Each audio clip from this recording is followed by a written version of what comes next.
നമ്മുടെ സ്ഥിരം അനുഭവപ്പെട്ടിട്ടുള്ള ദോശ, ഇഡ്ഡലി, പുട്ട് അതൊക്കെ ഒന്ന് മാറ്റി വെച്ചിട്ട് ഇടയ്ക്കൊക്കെ ഇതുപോലുള്ള വെറൈറ്റി ഫുഡുകൾ ഉണ്ടാക്കുന്നത് നല്ലതല്ലേ? പിന്നെ അല്ല, അതിനായിട്ട് ആദ്യം തന്നെ പാസ്ത നമുക്കൊന്ന് വേവിച്ചെടുക്കണം. കുറച്ച് ഉപ്പും കുറച്ച് ഓയിലും കൂടി ചേർത്തിട്ടുള്ള വെള്ളത്തിൽ ഒന്ന് വേവിച്ചെടുക്കുക. ഞാനിവിടെ ഉണ്ടാക്കാൻ ഉദ്ദേശിക്കുന്നത് നമ്മുടെ ആൽഫ്രെഡോ പാസ്തയാണ്. പക്ഷേ ചെറിയൊരു പ്രശ്നമുണ്ട്. ഇതിൽ ആഡ് ചെയ്തിരിക്കുന്നത് ഇന്ത്യൻ സ്പൈസസ് ആണ്. വേറെ കുഴപ്പമൊന്നുമില്ല. നമ്മുടെ കയ്യിൽ എന്താണോ ഉള്ളത് അത് വെച്ചിട്ടല്ലേ നമുക്ക് ഉണ്ടാക്കാൻ പറ്റുക. അതെ, പക്ഷെ അടിപൊളി ടേസ്റ്റ് ആയിട്ടോ. ആ കാര്യത്തിൽ ഒരു കോംപ്രമൈസും ഇല്ല. അപ്പോൾ നമ്മുടെ പാസ്ത ഇവിടെ വെന്ത് വന്നിട്ടുണ്ട്. ഇനി ഒരു പാൻ അടുപ്പത്ത് വെച്ചിട്ട് അതിലേക്ക് കുറച്ച് ഓയിൽ ഒഴിച്ചു കൊടുക്കുക.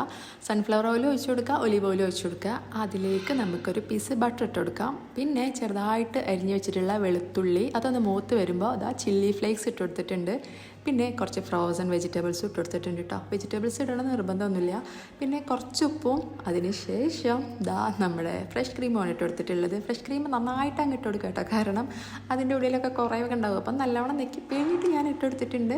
പിന്നെ നമുക്കിതിലേക്ക് നമ്മുടെ വേവിച്ച് വെച്ചിട്ടുള്ള പാസ്ത കൂടി ചേർത്തിട്ട് കുറച്ച് കുരുമുളക് പൊടിയും കൂടി ചേർത്താൽ ഓൾറെഡി സെറ്റാണ്. ഇനി ഇതിലേക്ക് നമുക്ക് നമ്മുടെ ചീസ് ഇട്ട് കൊടുക്കാം. ഏത് ചീസാണോ നിങ്ങളുടെ കയ്യിലുള്ള അതിട്ട് കൊടുക്കാം. ഞാനിവിടെ മൊസറല്ല ചീസ് ഇട്ടിട്ടുള്ള ഇതിലേക്ക് ഇടാൻ പാടില്ല എന്നൊക്കെ ഞാൻ കുറേ കേട്ടിട്ടുണ്ട്. പക്ഷേ അടിപൊളി ടേസ്റ്റ് തന്നെയാണ് കേട്ടോ. നല്ല ടേസ്റ്റാണ്. ഞങ്ങളെ വീട്ടിലെല്ലാവർക്കും ഇഷ്ടമാണ് ഒരുപോലെ. അപ്പം ഞാൻ ഇടയ്ക്കൊക്കെ ഇതുപോലെ ഉണ്ടാക്കാറുണ്ട്. ഇതേ നിലൂന് മാത്രം ഇത് വല്ലാണ്ടങ്ങ് പോതിച്ചിട്ടില്ല. എനിക്കും മിന്നൂന് മുന്നേക്കൊക്കെ ഇഷ്ടമാണ്. അപ്പോൾ അടുത്ത വീട്ടിൽ കാണുന്നവരേക്കും ബൈ.